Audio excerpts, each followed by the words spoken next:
En efecto, vamos a abordar el tema de la gestión de transportes en las operaciones militares. Y permítanme que, en primer lugar, les sitúe un poco de la importancia que tiene esta función logística, como es el transporte, para un país como España. En la Estrategia de Seguridad Nacional, que se aprobó el 5 de diciembre de 2017, el 5 de diciembre pasado, se define a España como un país internacional abierto, que forma parte de Naciones Unidas, miembro de la Unión Europea, como todos ustedes saben, y miembro de la OTAN. Y esa vocación internacional que tiene España le hace participar y trabajar y colaborar en múltiples escenarios internacionales, en Europa, en el norte de África y en Oriente Medio, en África subsahariana, en América Latina, en América del Norte o en Asia Pacífico. En todos estos escenarios, España desarrolla actividades militares en este momento, o bien como observador, como puede ser en el caso de Colombia, mundo latinoamericano, tal vez el aspecto más testimonial, pero en otros sitios como Europa, ya no tan testimonial, como van a poder ver ustedes por la cantidad, la entidad de las operaciones que, por ejemplo, en este momento se están llevando a cabo en Letonia. Y eso implica necesidades de transporte para llevar el material que se va a necesitar allí, pero luego también transporte para mantener viva, para alimentar toda la operación. O en el norte de África, en el Mediterráneo, donde hay una operación, la Operación Sofía, que la ha liderado España. En este momento tiene un barco, o en Oriente Medio, estamos en Irak, estamos en múltiples sitios. Permítanme que les muestre el mapa de esas operaciones. Tenemos en este momento las Fuerzas Armadas Españolas, tienen casi 2.500 hombres en 16 escenarios distintos, a cual más lejos. Por lo tanto, la función transporte se convierte en algo crítico, siempre además muy alejada de las bases de la logística primaria donde residen esas unidades. Estamos hablando de Mali, estamos hablando de República Centroafricana, de Somalia, de Turquía, de Irak, de Líbano, de Afganistán, etcétera, etcétera. Esto les puede dar una idea de la complejidad que tienen todas estas operaciones el transporte, cómo abordar el transporte. Esto es lo que me propongo aclararles. ¿De qué entidad económica estamos hablando? Pues miren, en 2017 hemos gastado en estas operaciones, 835 millones de euros se han gastado. Una parte muy importante de ese gasto ha sido precisamente en transporte, porcentaje muy alto. A más distancia, normalmente, y más entidad de la unidad que está desplegada, más caro es el transporte. Y eso es lo que yo me propongo mostrarles. Bueno, ¿qué aspectos caracterizan a esas operaciones siempre en el exterior, en el extranjero? Primero, la primera es que hay que proyectar una fuerza a larga distancia. Donde no había carros de combate españoles o vehículos blindados, ahora, como es Letonia, sí los hay. Hay que introducir a un personal equipado, dotado, hay que asentarlos y hay que sostener esas unidades en el territorio muy alejada de sus bases. Y al final, cuando termine la operación, quedará también un aspecto importante desde el punto de vista logístico y desde otros puntos de vista, pero fundamentalmente estamos hablando de logística, que es el repliegue, volver a traer todo o casi todo. ¿Qué es lo que no vamos a traer? Lo que sea más caro, el transporte, el valor del material, lo regalamos, se lo damos al país donde estamos, porque no compensa económicamente. Al final, como en toda actividad del ser humano, la economía se tiene en cuenta, cuánto cuestan las cosas. ¿Y qué soluciones tenemos para abordar este problema, el problema del transporte? Primero, si tenemos los medios de transporte nacionales, que son propiedad nuestra, es lo primero que vamos a utilizar. A continuación, vamos a buscar soluciones nacionales para operaciones. ¿Qué es eso de buscar soluciones? Contratar. Vamos a contratar empresas como Air Europa para transportar personal o empresas de transporte de barcos para transportar mercancía pesada, etcétera. Vamos a hacer contratos. Hablaremos de cómo son estos contratos y qué características tienen. Pero rige en todos ellos un principio, el de que sean eficientes. ¿Qué es la eficiencia? Hacer las cosas, resolver los problemas con el menor coste económico y humano posible. Esa es la eficiencia para nosotros. Y finalmente vamos a abordar las soluciones multinacionales. Claro, estas operaciones generalmente no son operaciones que lleve a cabo solo España, son operaciones que llevan a cabo muchos países. En la operación en Irak somos 64 países. Si cada uno se resuelve la logística por su cuenta, sin tener en cuenta lo que hace el vecino, perdemos todos dinero. Entonces, ahí buscamos soluciones multinacionales. Les daré también algunas ideas para que vean cómo estamos trabajando en este campo. ¿Qué medios de transporte tienen las Fuerzas Armadas Españolas? Bueno, pues tienen barcos, tienen aviones fundamentalmente. Obviamente tienen vehículos, pero cuando estamos hablando de proyectar tropas a miles de kilómetros, no hablamos de vehículos, hablamos fundamentalmente de barcos y de aviones. Barcos, pues tenemos el ejército de tierra. El ejército de tierra tiene dos grandes buques. Tiene un buque que se llama el Camino Español y tiene otro que se llama Martín Posadillo. Y luego la Armada tiene varios buques de transporte. Tiene dos buques anfibios, el Galicia y el Castilla, y tiene un buque de proyección estratégica, el Juan Carlos I, que tiene 3 bodegas. En una de esas, la primera bodega, la más alta, transporta material que no pese mucho, que suelen ser helicópteros y aviones. No deja de ser un portaaviones este buque. Pero luego en la segunda bodega lo que transporta son contenedores, gran tonelaje en contenedores. Y en la tercera bodega transporta a otros barcos más pequeños. Esa tercera bodega es un dique que se inunda de agua y los buques entran navegando hasta ese dique y salen navegando. Es un buque del que la Armada Española, y tienen razón para ello, se siente profundamente orgullosa. Es un buque además de diseño español, hecho por empresas mayoritariamente españolas. Bueno, estos son el transporte marítimo y el transporte aéreo. Pues el transporte aéreo cuentan con aviones, con el famoso Airbus 400M, que todavía no ha entrado en servicio, aunque ya se están entregando, pero todavía le falta rodaje para entrar en servicio.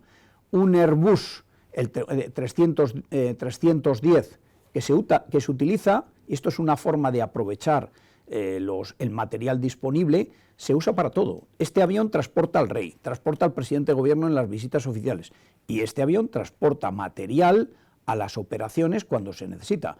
Y cuando ha habido que evacuar a enfermos de ébola procedentes de Costa de Marfil o de... había 2 aviones como este, ahora solo hay uno, habrá que adquirir otro más. Este es el avión que se utiliza para todo eso. Luego están los 295, un avión español de Airbus, y los famosos Hércules, el C-130. Esos medios son propios. Y entonces, ¿qué hacen las Fuerzas Armadas? Lo primero que utilizan es lo que tienen a su disposición en sus propias instalaciones. No se busca contratar nada si tú tienes la capacidad para resolverlo. Estamos hablando de aviones muy potentes, pero para que se hagan una idea de lo que cabe en un avión de transporte, que no es un avión de pasajeros, en la pantalla pueden ver el Airbus 400M. es lo último que ha sacado Airbus, es un cuatrimotor de una gran potencia, capaz de alcanzar casi una vez la velocidad del sonido, volando a 37.000 pies de altura. Pero la característica que tiene este avión fundamentalmente es que es muy flexible. Entonces, las Fuerzas Armadas no son ricas. Yo diría que tienen que exprimir mucho el tema económico. Entonces, estos aviones tienen que servir para todo. Sirven para transportan hasta 37 toneladas y se les puede emplear en misiones entre intrateatro, que se llama, es decir, entre dos teatros de operaciones, por ejemplo, entre Dakar y Bamako, entre Senegal y Mali, para llevar material continuamente, o dentro de las operaciones.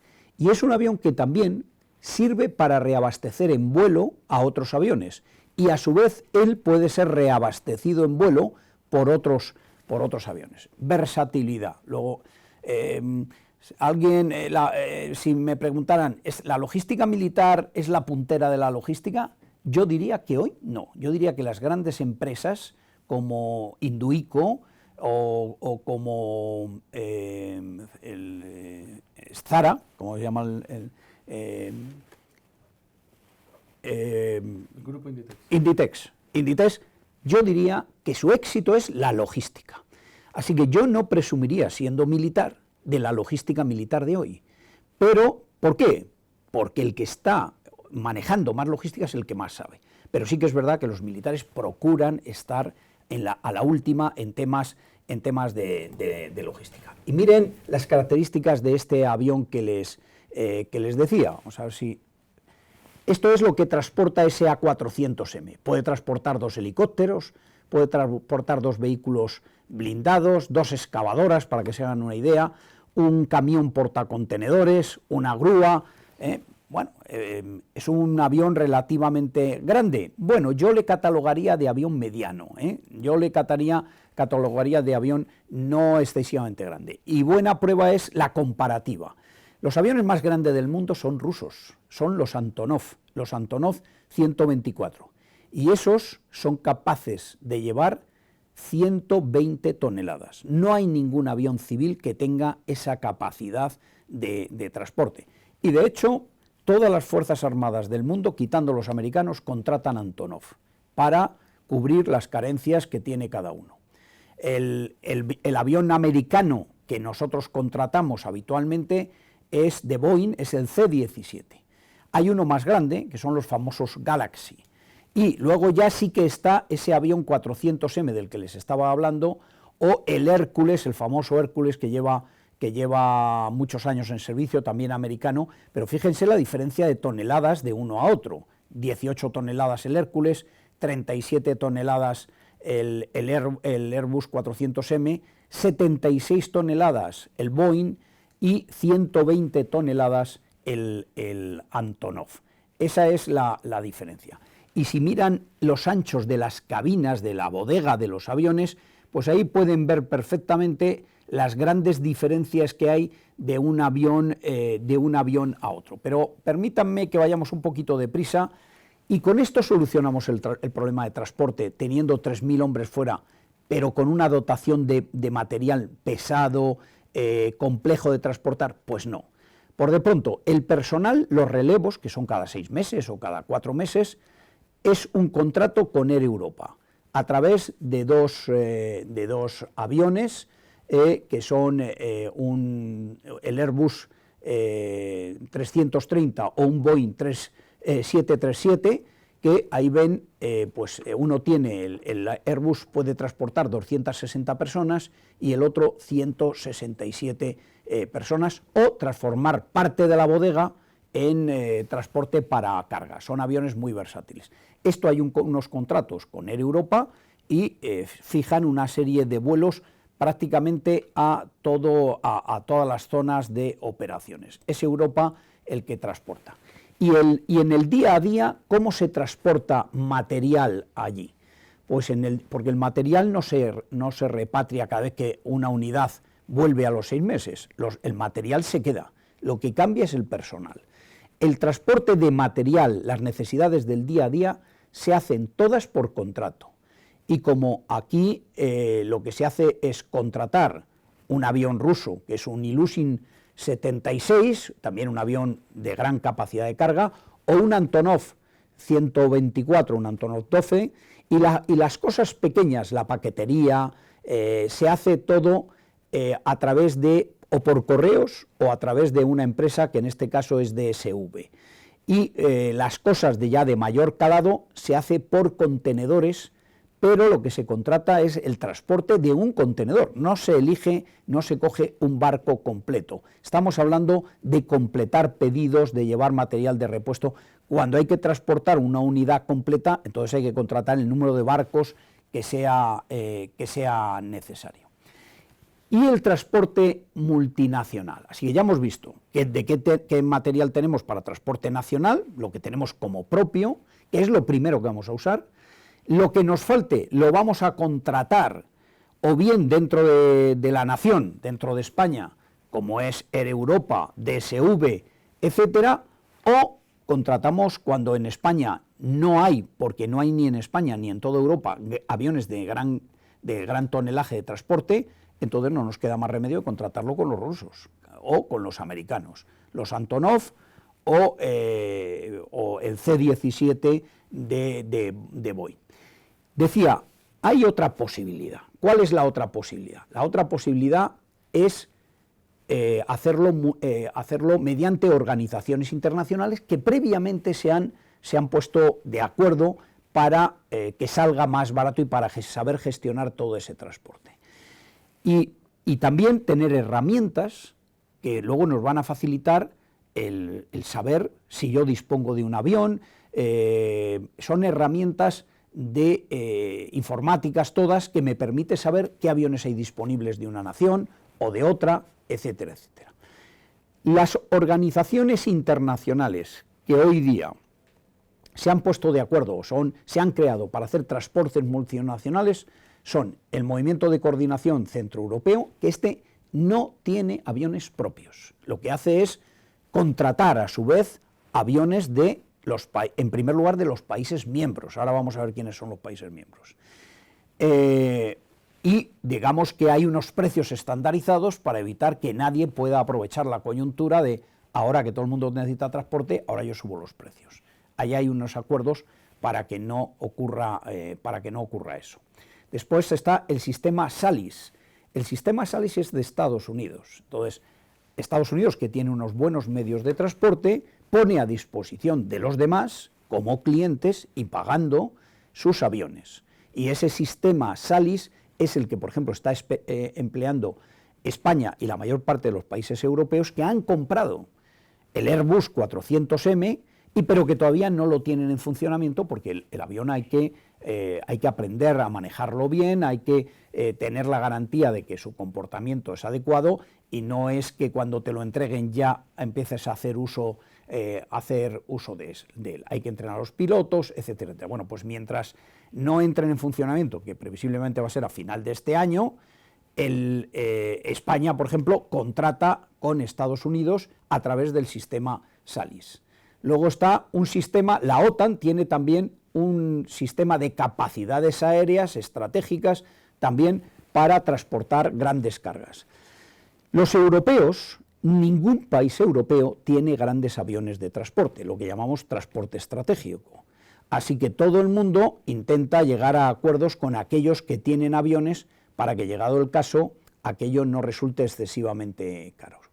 Y luego también está el mando del transporte aéreo europeo, que son, como vamos a ver, un montón de países que tienen ofertas para los demás países. Oiga, yo pongo tales aviones a disposición de los demás pagando. Esto, al final, todo tiene su contraprestación económica, pero así todo el mundo sabe si necesita comprar aviones o sabe que tiene un acuerdo con este mando europeo de transporte aéreo europeo y que ahí tiene garantizado hasta un determinado tamaño de avión, lo tiene garantizado con unas restricciones, y es que normalmente el dueño del avión tiene prioridad para usarlo por delante del resto de sus aliados, ¿no? Hay otro que es el Centro de Coordinación Marítimo de transporte multinacional de Atenas, ahí España no está, por ejemplo, y un centro europeo de coordinación de movimiento para facilitar todo el transporte multinacional. Y hablábamos de herramientas. ¿Qué herramientas tenemos? Bueno, pues hay una herramienta que se llama ATARES. ATARES es una herramienta de intercambio de vuelos. Yo hoy pongo mis aviones, tú mañana pones los tuyos, y lo que hacemos es que cada avión lleva una tarifa y se tasa el número de horas de vuelo. Entonces, al final, hay una compensación de tú me transportaste ayer a mí gente, yo hoy te la transporto a ti, es el mismo tipo de avión, es el mismo coste, luego vaya lo uno, si han sido el mismo número de horas, pues queda compensado uno con otro. Si yo he empleado mis aviones más horas, me debes una parte todavía del transporte. Esto es muy útil, porque en un momento determinado en un avión puede llevar material para 7 países, entonces se hace un reparto proporcional a las horas de vuelo. Hay otro sistema que es el SEOS, que es una herramienta igual que el ATARES, pero para superficie, para transporte con camiones y demás. Y otro que es el AXA, que es la solución que ofrece Estados Unidos para poder utilizar sus servicios. Es decir, yo le presto a usted, yo le pongo servicios de transporte a su disposición, usted apúntese aquí y luego al final haremos cuentas de cuánto me debe usted.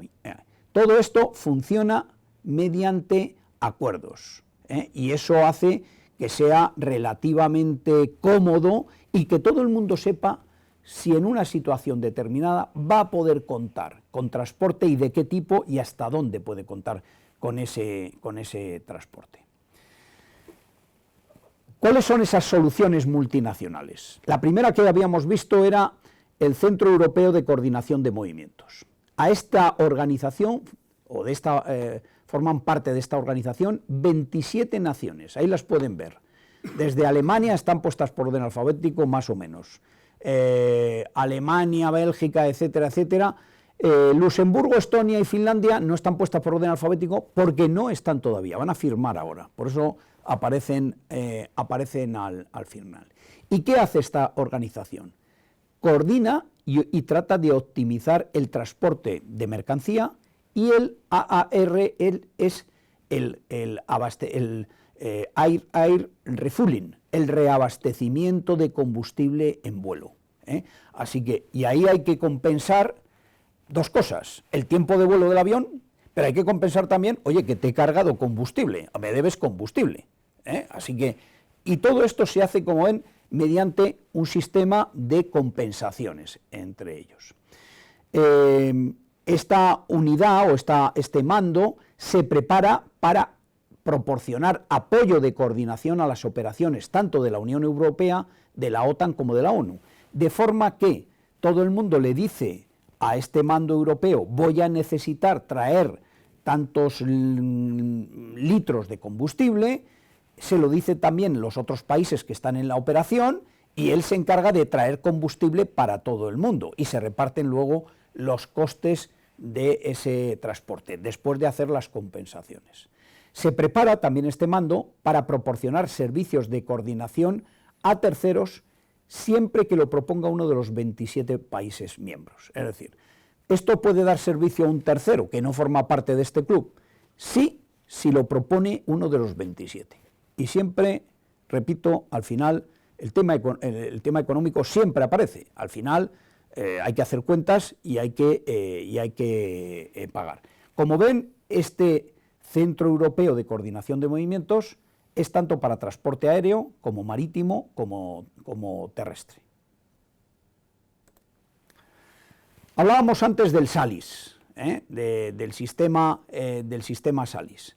Es, como les decía, es una solución interina hasta que entre en servicio el A400, y eso va a ser, en el caso de España, a final de año. ¿Quién forma parte del SALIS? Bueno, pues ahí se ve muy bien qué países forman parte del SALIS. Y aquí hay diferentes opciones a las que uno se puede apuntar: a disponer de un avión en el plazo de entre 2 y 6 días,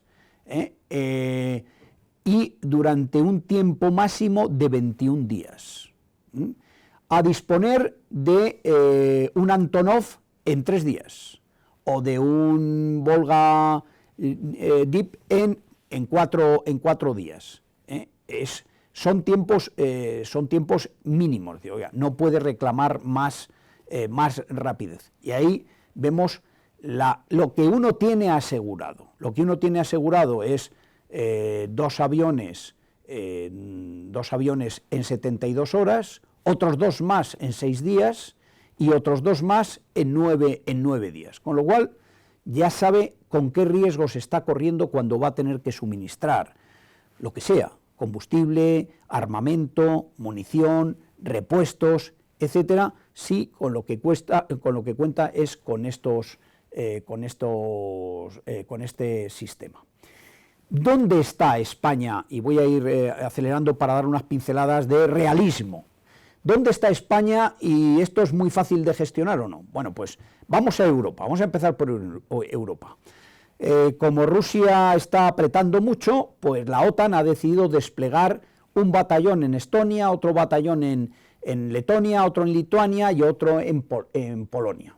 El primer batallón, el de Estonia, lo mandan los británicos, y ahí ven que están los franceses y daneses, y el segundo batallón lo mandan los canadienses, y ahí está España, con otros 4 países más. Bueno, pues, ¿y qué tiene España allí? Pues tiene 300 personas, 300 efectivos, tiene 6 carros de combate Leopardo, pero para que nos hagamos una idea de lo que es un carro de combate, un Leopardo, ¿cuánto pesa un Leopardo? Pesa 60 toneladas. Ustedes ya se pueden dar una idea de que no se puede transportar en una 400M. 60 toneladas solo se puede transportar en un Antonov, o en un Boeing de los americanos. Solo, y uno solo, porque por peso ningún avión. Entonces, ¿cómo se ha transportado todo este material aquí? En barco, porque si no sería una auténtica ruina. Además de eso hay 6 Leopardo y hay 14 Pizarros. Los Pizarros son vehículos de cadenas también, vehículos blindados, pesan bastante menos, pero también ocupan y no es fácil. Ahí ven una foto de cómo se ha hecho ese transporte, dónde estamos en Adazi, y cómo se ha hecho el transporte, en barco. ¿Y qué ha llevado ese barco? Pues se ve ese EFP, Esfuerzo Principal 1, en Letonia. Ahí se ven todos los vehículos que componen ese destacamento. Súmenle a eso 300 personas que se les ha llevado en avión, el material va en barco, y luego un avión que al menos una vez al mes, viaja un avión para llevar correo o un avión español. Pero si van otros, han visto que había un despliegue de 4 países más.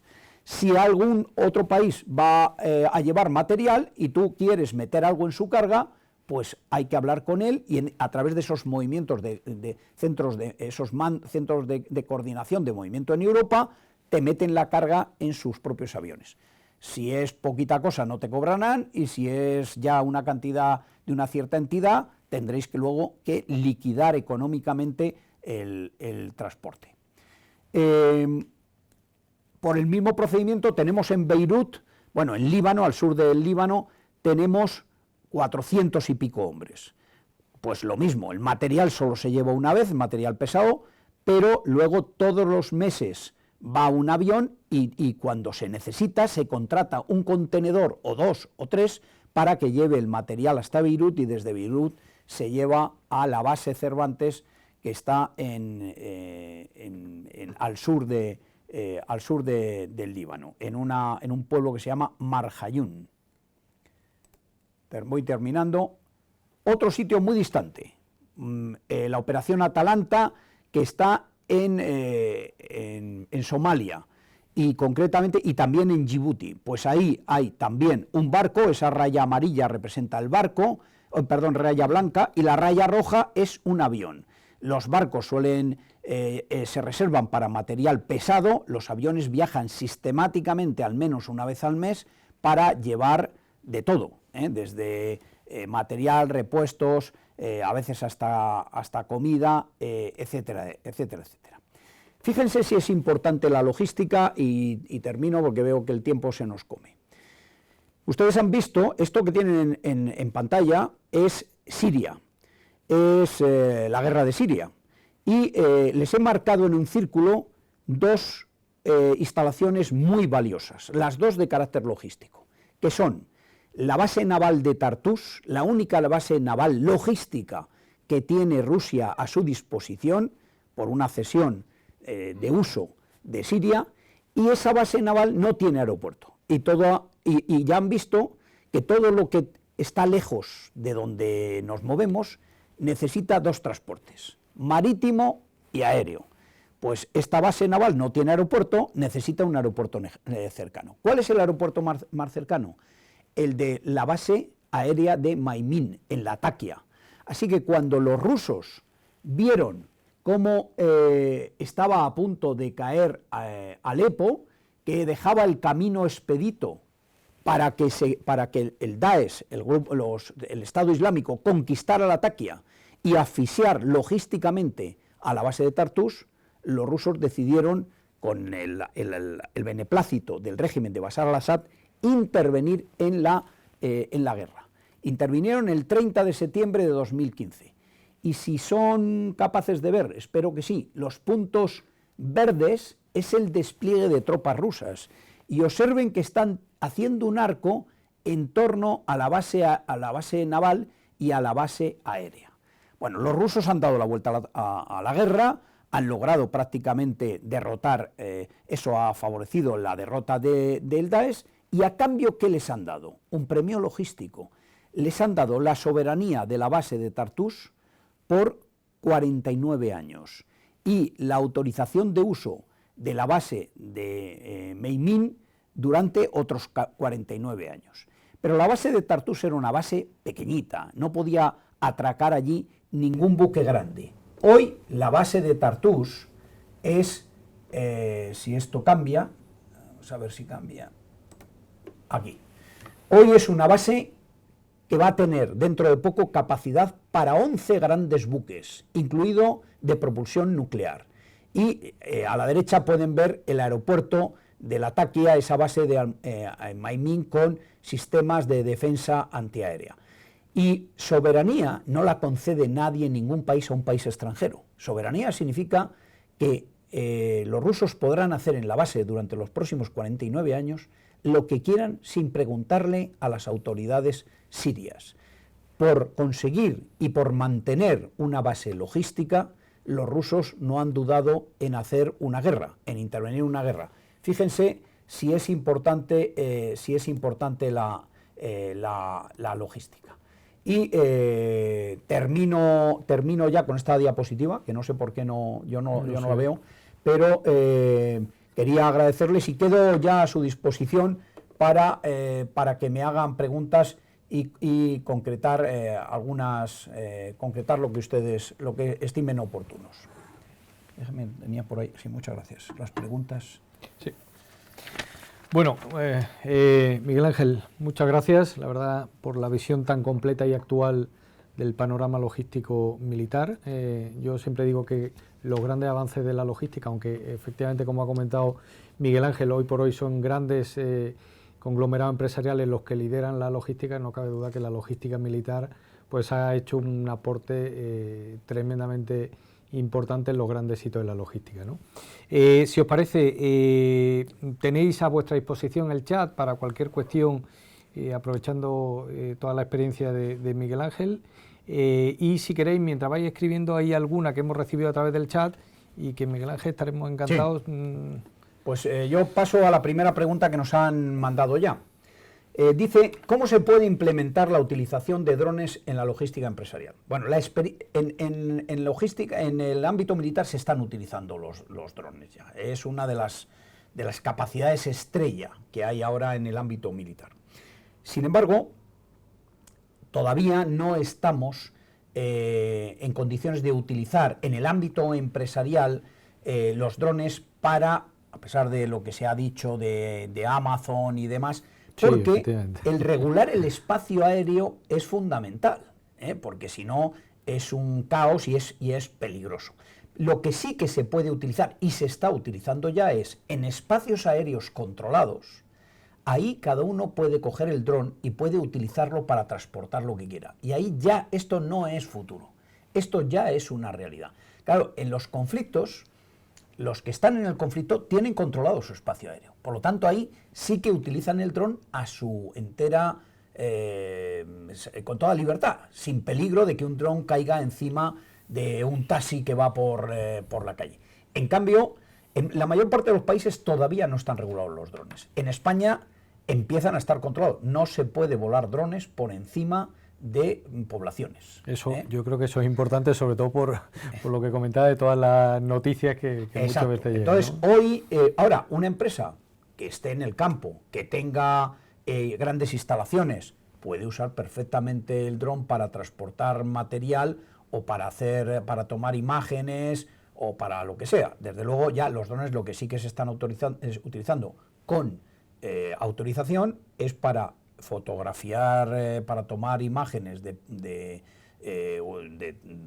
núcleos urbanos, para ver qué es lo que hay en cada, en lo que se ve desde arriba de cada casa, lo que aquí llamamos el impuesto de bienes inmuebles, que a uno de pronto dice, que ahora dicen que tengo ático, y dice, pues en efecto tengo ático, pues es que el dron ha tomado una fotografía y ve las ventanas. Efectivamente, ha actualizado que tengo piscina. Pues claro, el dron toma la fotografía de la piscina y te las manda, y te manda las dimensiones de la piscina, el cubicaje, y te lo manda perfectamente. O sea, para eso sí, pero son autorizaciones muy concretas, muy puntuales, pero no se puede volar como norma general drones por encima de espacios urbanos, urbanos por el peligro que supone.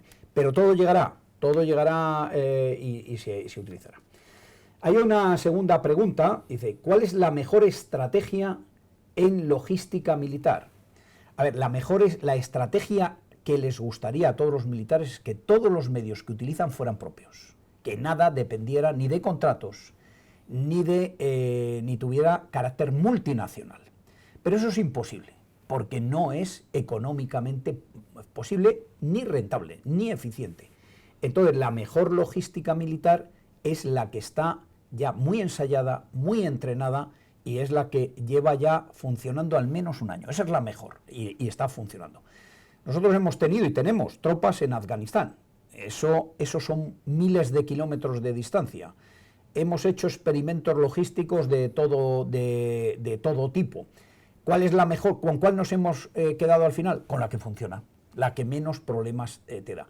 ¿Y esa cuál es? Para cada teatro de operaciones es distinta. Pero como norma general, en Afganistán no hay mar, no hay costa, así que lo del barco no vale teóricamente, pero sí vale si llegas a un acuerdo con Pakistán, y ya a través de Pakistán luego metes los materiales que quieras. Nunca utilizar un único medio de transporte, siempre hay que diversificar, y en la medida de lo posible nosotros procuramos ser autosuficientes un número de días que normalmente nunca es menos de 30 días. Si por lo que sea la logística falla, que la unidad sea capaz de sostenerse ella sola 30 días sobre el terreno. Eso es lo ideal. Pero, sin embargo, eso exige stock. Y yo añado, para la empresa el stock es un cáncer. Es decir, hay algunas que no pueden evitar tener stock. Pero tener stock es tener material, o sea, capital inmovilizado, que no produce nada. Y bueno, produce garantía de servicio. Sí, no hay más remedio, que muchas empresas tienen que tener stock, pero hay que minimizar los stock. El buen logista es el que es capaz de minimizar los stock. Esta no es la mentalidad en el ámbito militar, porque el militar tiene que tener siempre un mínimo de garantías de tener 30 días de stock. Esto es como el combustible. En España, el petróleo, hay reservas de petróleo para 90 días, por lo que pueda pasar, o reserva de gas 20 días, por lo que pueda pasar. Pero no deja de ser un gasto que no produce nada, que si pudiéramos lo minimizaríamos todavía más. Miguel Ángel, perdón, si te parece atendemos una cuestión que hay en el chat y así atendemos. Andrés Segovia comenta, ¿cuál sería el futuro de la logística militar para Europa? Muy buena pregunta. Pues Europa tiene que lograr, y está en ello, estamos desarrollando proyectos que se llaman de cooperación estructurada permanente, llamados PESCO, en la abreviatura en inglés, que intentan que haya, poner de acuerdo a los 28 países miembros para no estar todos gastando en lo mismo. Es decir, adquirir todos capacidades que podamos utilizar entre todos y que al final salga mucho más barata.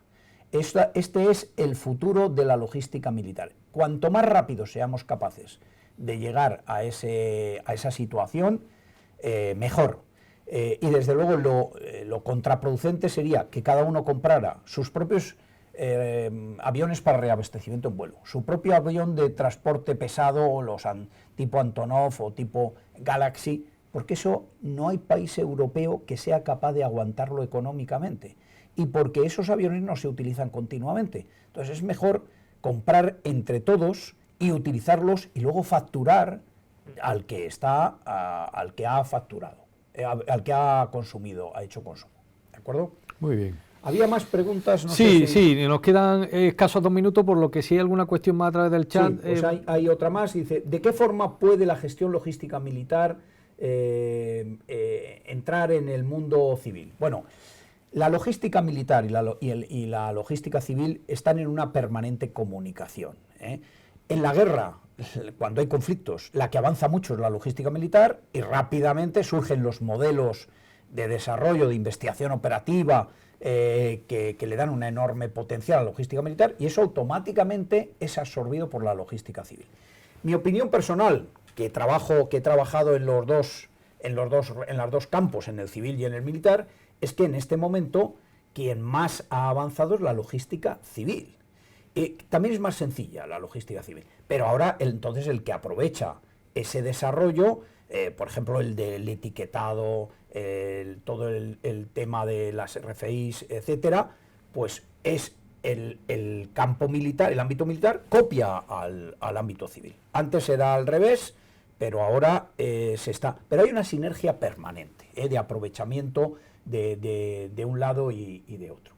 Y hay una última pregunta que yo tengo aquí, dice, ¿tiene Europa capacidad para el transporte militar en gestión de crisis? ¿El caso de Francia en África? Pues no, hay que decirlo muy claramente, y les voy a contar una anécdota real. En 2012, cuando los terroristas que había en la zona del Sahel se apoderan de la mitad norte de Mali, en la zona que llaman los Tuareg el Azawad, Naciones Unidas adoptó una resolución de convocar a la comunidad internacional para expulsarlos de la zona. Pero Naciones Unidas tarda mucho tiempo en generar fuerzas y en hacer el transporte, porque no hay voluntarios para hacer esto. Entonces, ante el hecho de que estos señores se dirigían hacia el sur, hacia Bamako, el presidente Hollande tomó la iniciativa de acuerdo con el gobierno de Bamako, de lanzar él una operación. ¿Con qué medios? Pues con los soldados que tenía en Burkina Faso, en Senegal, en Chad fundamentalmente. Pero claro, tenía soldados con fusiles y mochilas, no tenía mucho más. Pero se necesita radares, sistemas de comunicación, sistemas de inteligencia. ¿Y eso dónde estaba? Eso estaba en París. ¿Y cómo transportar todo eso? Esos son vehículos pesados. El presidente François Hollande llamó al presidente Obama y le dijo, presidente, necesito sus Galaxy para transportarlo. La respuesta del presidente Obama fue, presidente Hollande, ningún problema, a tanto la hora de vuelo. Y gran enfado del presidente Hollande, que acudió entonces a Hillary Clinton, que era la secretaria de Estado, es decir, la ministra de Asuntos Exteriores, y fue ella la que convenció al presidente de los Estados Unidos para que esos aviones los pusiera gratis. ¿Y por qué tuvo que acudir? Y así se hizo el transporte. ¿Y por qué tuvo que acudir el presidente Hollande, que es una potencia europea enorme, al presidente para hacer una operación de 1.200, 1.500 hombres? Porque no hay ni un solo avión de transporte estratégico en toda Europa. Ningún país europeo tiene ni un solo avión. Nosotros estamos continuamente alquilando aviones rusos y aviones norteamericanos. Este es un problema que tiene toda Europa. Miguel Ángel, mil gracias por la visión tan amplia y actual de la política y la estrategia militar, logística en este caso, mundial casi, Así que muchas gracias. Nos ha quedado una cuestión pendiente en el chat, pero lo que haremos, si os parece, porque estamos totalmente fuera de tiempo, es contestarla, y os haremos llegar la respuesta, si os parece. Así que gracias, Miguel Ángel, gracias de nuevo y espero que hayáis disfrutado. Ha sido un placer.